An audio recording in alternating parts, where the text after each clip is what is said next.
Hey, welcome to the GPU hierarchy.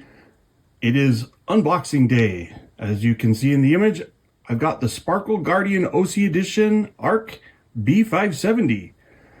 This is a graphics card that won't even go on sale until January 16th with a $219 MSRP for the base models. I don't know what the Sparkle Guardian is going to cost exactly. Could change by then. We have the specs. They're being sent out to reviewers. We can show the cards. We can't run tests. We can't power them up. We can't dissect the card and do a teardown, but we can show the unboxing and the card itself. So let's get to it. Arc B570 is a step down from the B580, obviously. The main change is that it drops from 12 gigabytes of GDDR6 memory on a 192-bit interface to only 10 gigabytes of memory on a 160-bit interface. That hurts bandwidth and memory capacity. I don't know how much that will truly matter until we actually do the testing. I would say it's probably going to be 10 to 15% slower, and it costs maybe 10 to 15% less. So it could be okay. We'll have to see the actual test results. Drivers will get a little bit more time to mature as well, so that could be good for Intel.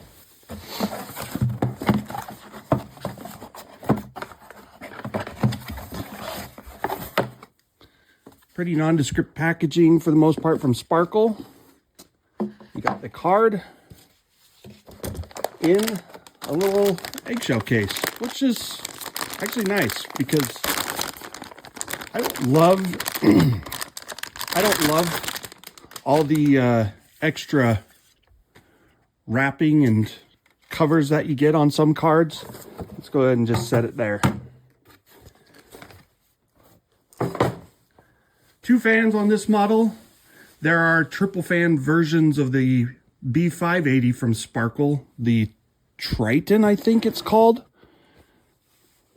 Gray fans, not really angular. They look pretty decent as fans go. They've got an integrated rim, so that helps with airflow, air pressure.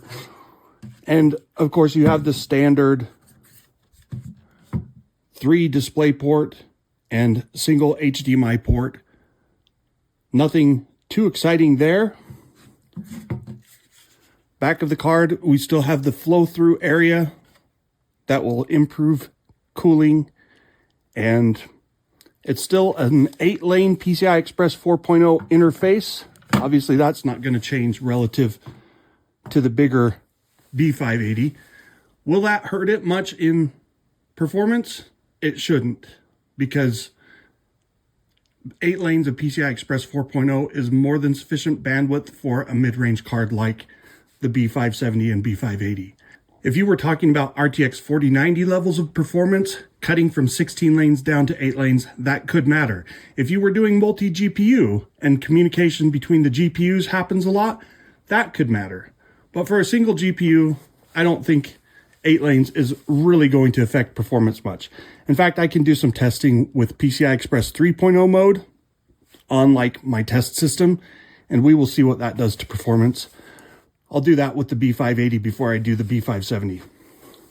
Really though, what else can you say about Arc B570? It's a slower, less expensive version. Sparkle's got a single 8-pin connector.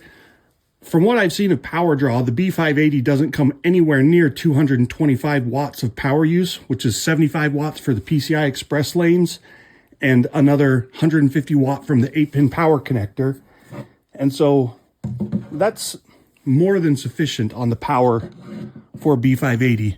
That ASRock card with dual 8-pin connectors it's a bit of a joke. I never broke 200 watts of power use in testing, even with overclocking. All right, that's it. Sparkle Arc B570 launches in 3 weeks or so. The Guardian Edition, we'll see how much it costs. Looks like a reasonably attractive card, as long as you don't want RGB lighting and all that sort of stuff. Thanks for watching. Please like and subscribe. I've got some other cards to look at in the meantime, and we will see you next time.